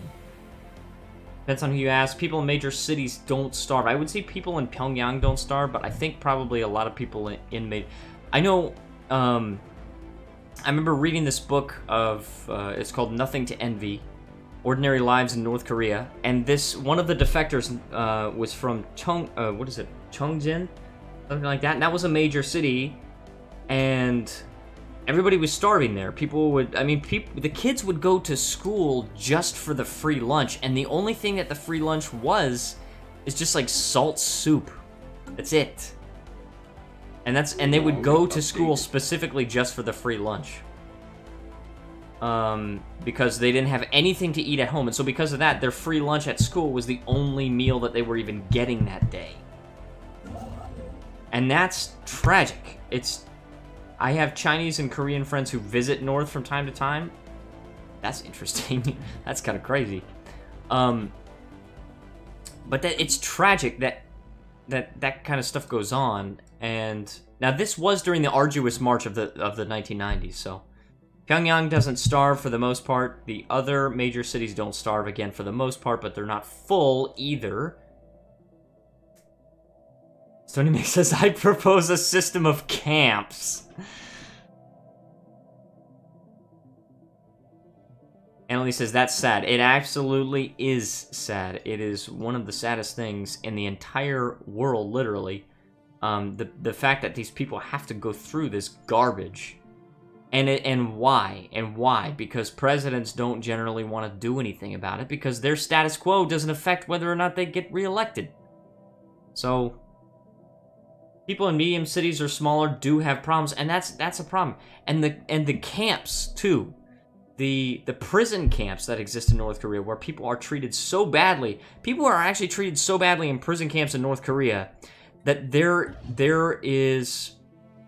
are several accounts where people are getting so hungry and they're given so little food that they're actually forced to eat the corn kernels they find in feces. And that's their food. And that's insane. Summits and opening up doesn't solve internal problems, but if they're not at the table, if they're not even talking about anything, then that doesn't solve internal problems either. Best solution is always a permanent one. It's better than nothing. Yeah, exactly. For once, Stony Mick says something I agree with. Are you still there, Matthew? Okay. The road to progress is long and painful. Yes, we can't just say, okay, well, it's going to take too long, so we're just not going to even try. As the saying in Korean goes, 천리길도 한 걸음부터, which means a journey of 1,000 miles begins with one step. Jen says, Summit is mostly show. I say, but even if it's mostly show, there's a small portion of it that's not show. Like this one summit. No, I did not. Years down the road, same thing will probably happen. We don't know that, though. We just don't know. We have to have hope. It's very easy to be cynical, and it's very easy to say, okay, you know, they're just going to do the same thing, they're going to go back to North Korea, and nothing's ever going to change. But we don't know that. We have to keep trying. And we can't just say, okay, well, screw those 25 million people that live in North Korea because the dictator keeps doing the same thing over and over again. Screw all them because we don't like them. I mean, that's just not okay. It's not okay. If you think in North Korean perspective, why do they want this? I know the North Koreans don't see this as something that's going to be helpful. But it might, in the long run, benefit them. It's not about improving the country. It might be. We never know.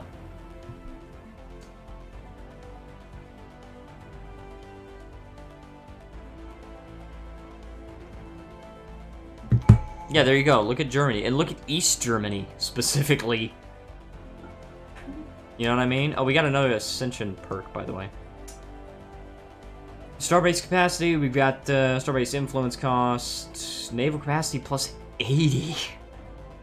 Insane. Sensor range. East Germany and North Korea. I know they're different, But that's not to say that another...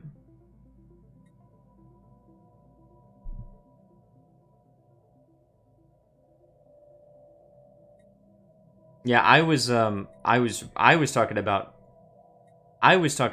East Germany. He's responding to me. But yeah, and yeah, Nazism too. You want to go from Nazism? I mean, or look at the Japanese Empire, right? Now they didn't have like those human rights issues. And look at even Russia, okay?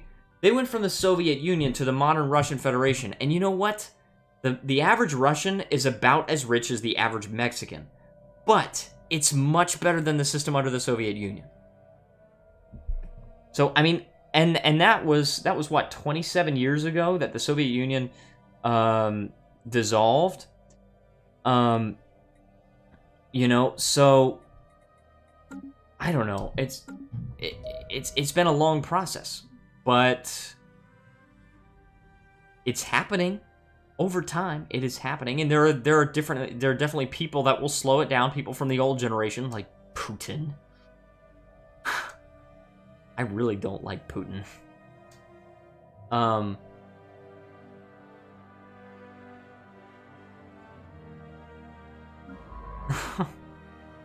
really don't like him.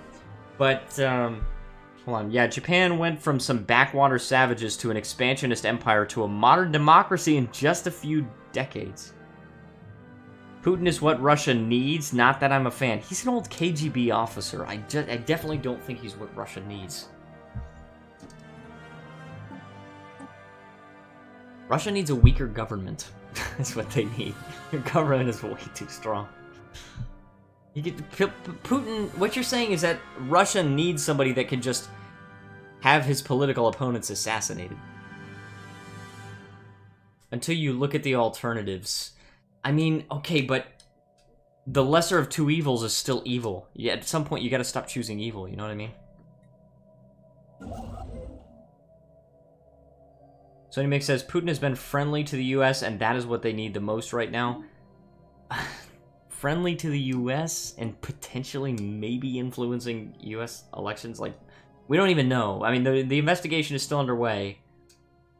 But I'll still pick the lesser of two evils, and that is a very, very straight-ticket voter mindset. The mindset of many conservatives, it's actually usually but conservatives, actually conservatives and liberals, I guess, but just the status quo mindset. Hostile fleet, you know, it's just like, oh, well, we have to choose the lesser of two evils because it's either they're too extreme or they have no chance of winning. Well, the reason they have no chance of winning is that people are too afraid that they won't win. The others are way too pro-US or want to give in to pressure. But again, Putin is somebody that just straight up has his political opponents assassinated. Like, I mean, it's just not even... That's not cool. Not a cool thing to do, generally. Having your political opponents assassinated.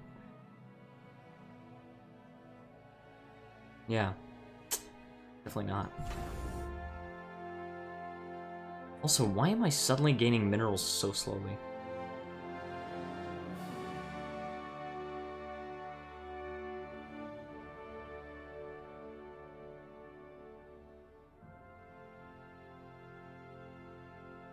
Political assassinations happen for a reason, yes, but I don't think they can... I don't think that you... I don't think the end justifies the means, is what I'm saying. I don't think you could just say, well... You're thinking in a citizen perspective. Well... Construction complete. That is because I'm a citizen, but... Evading hostiles. But, I mean... I really don't think the end justifies the means. If you do the right thing for the wrong reasons, it's still not okay. Or if you, I mean, I don't know. Like, for example, the Great Leap Forward in China, where they killed a whole bunch of stuff, like, killed a whole bunch of people. You know, maybe that would achieve a perfectly socialist country where everyone has the same ideology, but you killed 60 million people to get there. You know what I mean? Like, that's, that doesn't justify the means. Same thing that they did in the Soviet Union. Stalin killed like 20 million people or whatever. USA is an industrial powerhouse and Russia has raw resources and land. That they do.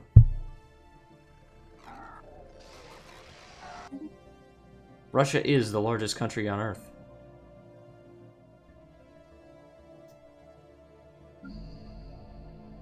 Yeah, land area.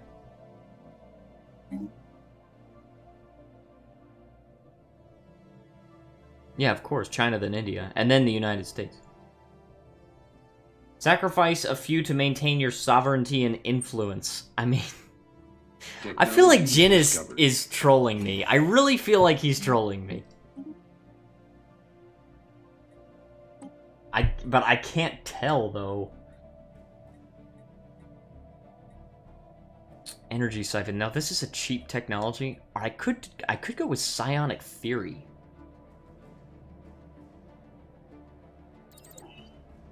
Okay, he says he's a realist. Geopolitics is a zero-sum relationship. I've gotta believe that we've gotta get people in there that don't believe like that. We've gotta get people in the system that are influencing things. There are winners and losers. Oh, I definitely believe that there are winners and losers, but I don't believe in just having people assassinated just for the good of the people, or the good of the collective or whatever. I mean, I couldn't justify that in my own mind. Most people who enter politics at the start are optimistic. Jin lost faith in humanity since he flew the gay flag the first time. You guys already keep trying to say Jin is gay.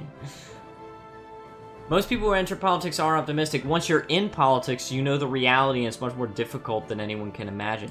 Now, I definitely know that politics is a dirty sport. I know that there's a lot of lobbying and a lot of bribing and a lot of compromising where people have to compromise some of their values in order to get stuff done, and you cannot allow good to be the enemy of perfect. I know that and I understand that, but there's a line that you have to draw. You know, where does it stop? Do you stop at killing 5 people? 10? 20? What about 1,000 people? 1,000,000 people? 20 million people? How many people where do you draw the line to where, you know, assassinating people just to further your own agenda? If we can have perfect record, that's great, but sometimes doing shoddy things is the most sensible choice. If you knew for a fact you could achieve paradise, then wouldn't any price be worth it? If your ultimate goal is to reduce suffering or maximize happiness, why wouldn't you? Kind of like when you kill one person to prevent the death of 5 people. And, I mean, but in the end, I think I probably would save that one person just so I could say that I didn't kill anybody. Yeah, I mean, if somebody says I'm responsible for the death of 5 people just because I didn't compromise my beliefs to save them, then, I mean, I would rather be indirectly responsible for the deaths of 5 people than be directly responsible for the death of one person.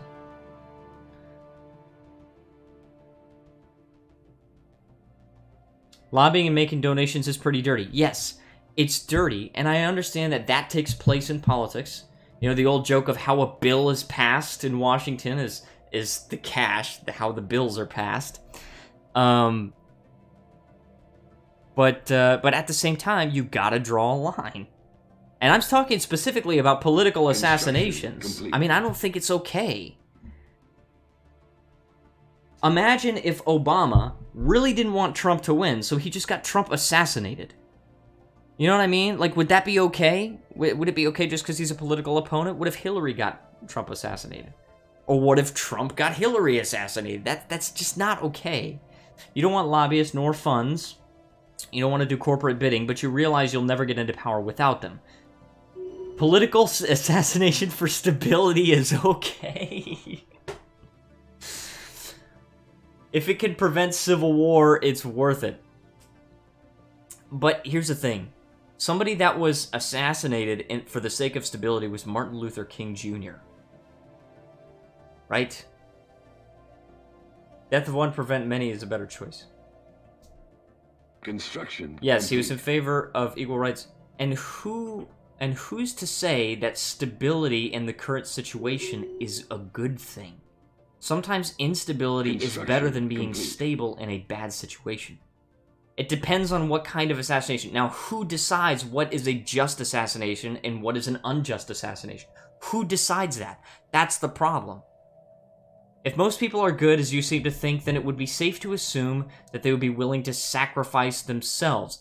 No, I don't think that most people are Technology inherently discovered. good. I just believe that without the structures of insane amounts of power, without these structures of insane amounts of power that people can acquire, people will find a way to use their inherent greed in a way that benefits others. Hold on. Funny thing is, Gaddafi and Saddam are terrible, but most people now say they wish they were under their rule because it was at least stable.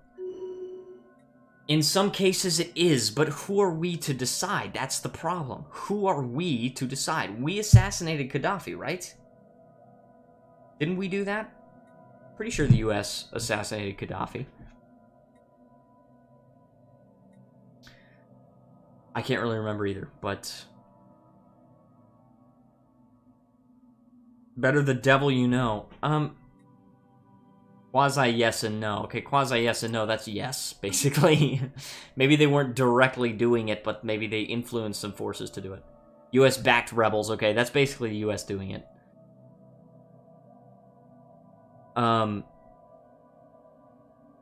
You know, and then, so basically, we are deciding, you know, no, we didn't assassinate them, but we did back rebels, okay? Like I said, basically the same thing. But we were deciding who needed to die and who needed to live. You know, and in the end, a worse person gets into power sometimes. And there's no way of predicting that. And so it's better not to assassinate people. And because Jin, you're saying that if we didn't kill Gaddafi, then it would be stable. But you're also saying political assassination for the sake of stability is okay. But in this case, political assassination caused instability. I think political assassination causes instability no matter when you do it. What'd you say, Matthew?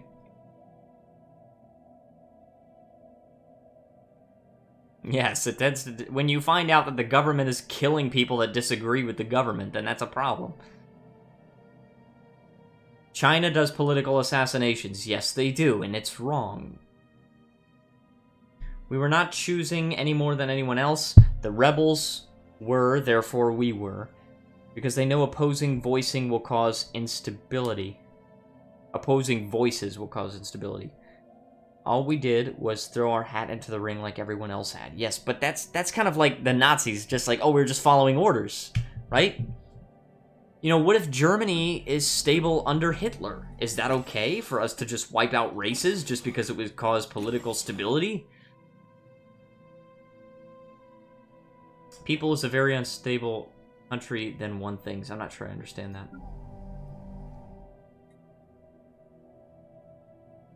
Oops. China is a very unstable country than one things. What? Still don't understand. But yeah, I mean, like, because Hitler believed that the Jews should be wiped out. And perhaps if there were no Jews in Germany, then maybe it would be a stable country. So does that mean it's okay to just wipe them out? Just wipe out all of the Jews just because it would be in the sake of stability? I mean, if that causes stability, then why not make gas chambers? And, you know, why not make concentration camps? Why not, if it causes stability? What about American internment camps? We didn't do the prison camps, the concentration camps and all that, but the internment camps for Japanese people, you know, is that okay to just round up people? There are injustices everywhere, and they're caused because governments have too much power. Because they have power to do those things, the world doesn't care. The world does care. It's just that the leaders, many times, don't care. The US government backed the wrong horse, but Gaddafi was a threat and was going to be overthrown with or without us. We were just trying to get some power in the area. Yeah, but I think we went about it the wrong way. Why not? Why not if it causes stability? Of course Kaiserreich would say that. We only intervene if we benefit from it somehow. And that's what the attitude of the leaders is. And that's why I think we need to get some different leaders in there. Yes, governments don't care.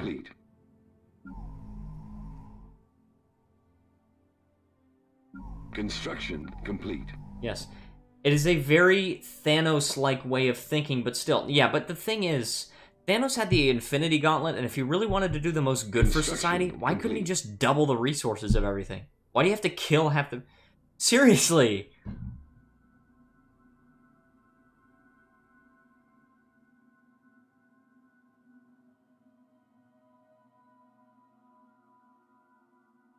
There you go. There you go. Exactly. You could change...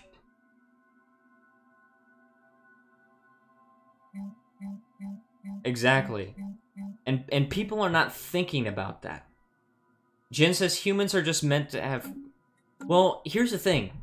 My thing is that humans will have conflicts no matter what you do. But how can we mitigate the damage and the danger of those conflicts?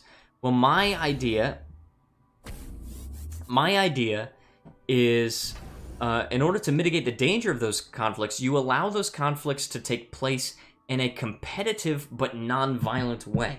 And that's called the free market. And, see, governments have like a monopoly on force, and they love to use that monopoly. Governments use force all the time. So if we make a smaller government, it makes sense that they would use less force. Less force, with the exception of outward defense. You have to defend the country, obviously. But less force means that more people are just competing in a stage where one person doesn't die when they lose the competition.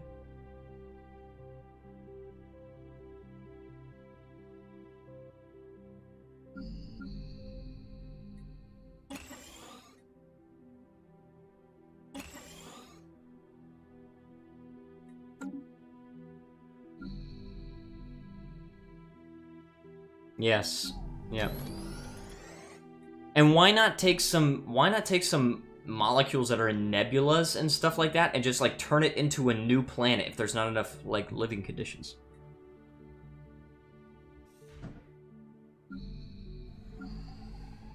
Exactly. Believe it or not, once a nation reaches a certain level of development, the population stops growing or even shrinks. That's true. It doesn't grow forever.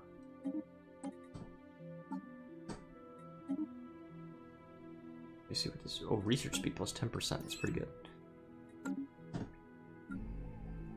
Because as the mortality rate decreases for children, people don't have as many kids.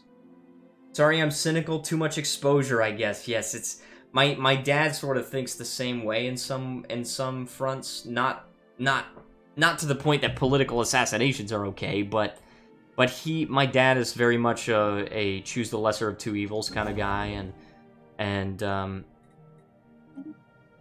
you know, I definitely disagree with him on that. But yeah,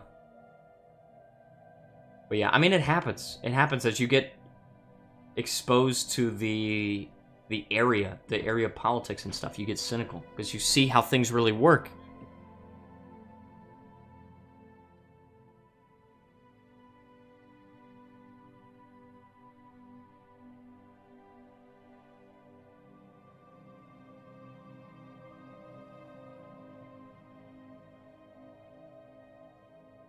Yeah, he sees the problem as too many people rather than not enough resources. So instead of saying let's give everybody more resources, he says let's kill half the people. Yeah.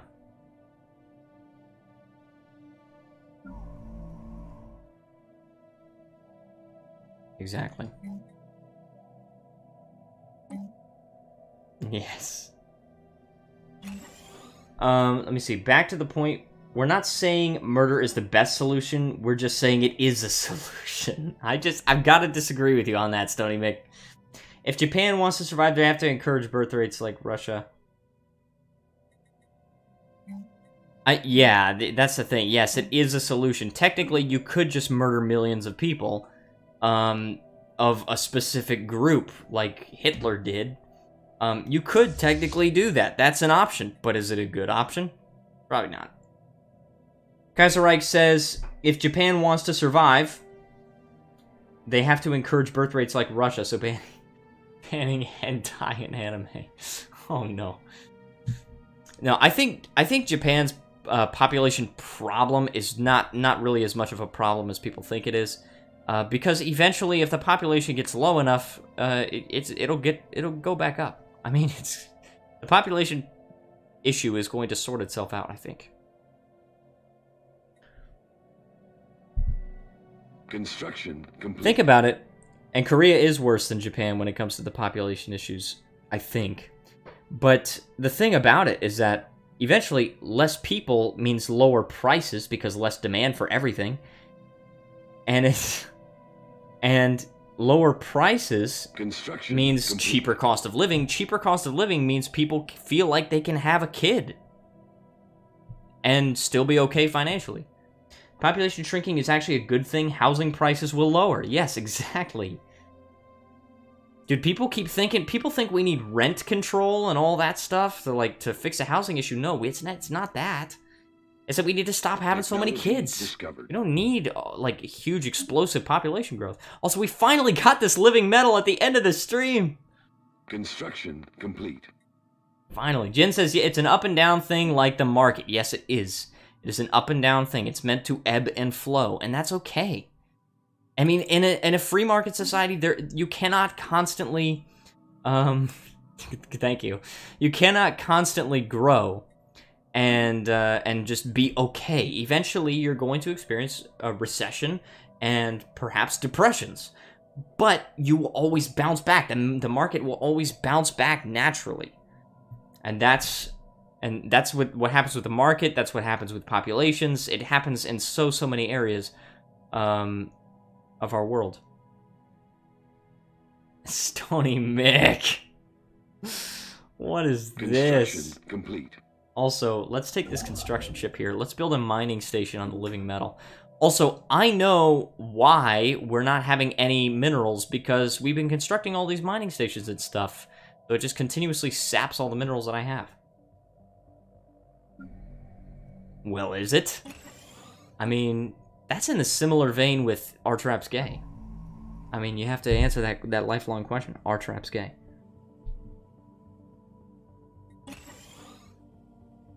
You think they are entirely?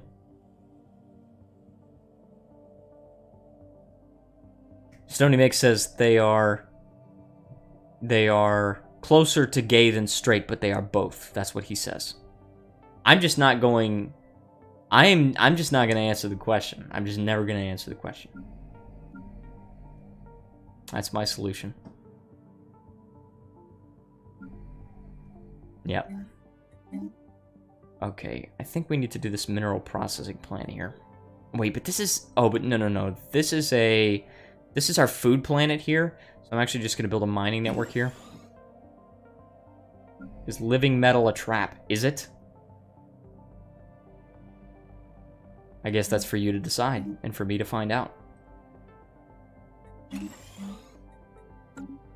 Has the potential to be a trap. Technology discovered.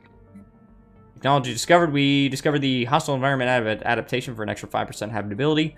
Very cool. We to do this dangerous wildlife removal. It's probably good. Well, it's been fun. Yes, it certainly has been, but it is noon, and that means it's time to end the stream. I am definitely going to watch that video of the summit between Donald Trump and Kim Jong-un. But guys, I want to thank everyone so much for watching. If you enjoyed, please leave a like, subscribe, and join the Discord server because that helps out a crap ton. That helps out so much. Shame I was only here for the last half hour, but as I said, garbage internet. Yeah, that's totally fine, Stony Mick. Hopefully you can make it back tomorrow, actually. That being said, yes. Okay, that's weird. And as always, yes, I'm gonna start banning that word. I've got to go into my stream settings somewhere and ban that word automatically. Alright, anyway. Thank you so much, everyone, for watching. And I will see you guys next time.